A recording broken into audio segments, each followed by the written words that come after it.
Let me introduce the fingerprint identification feature that provides easy access to various functions. Fingerprint identification enables quick and secure driver identification, enhancing convenience and security while using the vehicle. Use your registered fingerprint to start the vehicle without a smart key. Deactivate valet mode.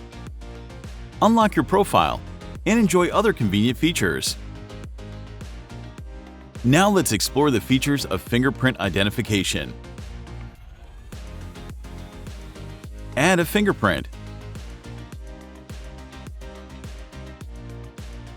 Let's register your fingerprint first.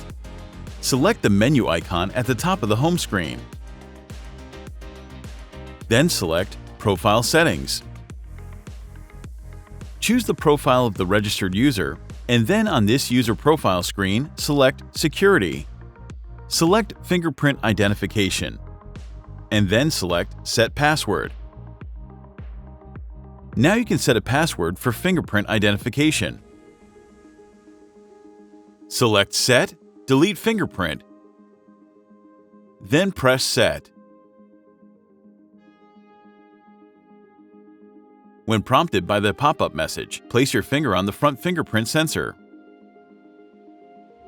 Follow the prompts to scan different parts of your finger.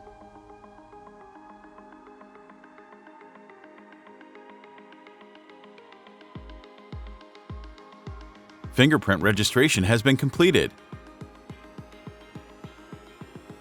Start a vehicle. Now let's start the vehicle with your fingerprint. Place your finger on the fingerprint sensor. A notification will appear on the cluster screen telling you that you can start the vehicle. Within 30 seconds of receiving that notification, press the vehicle start button to start the vehicle. Here's all you need to remember.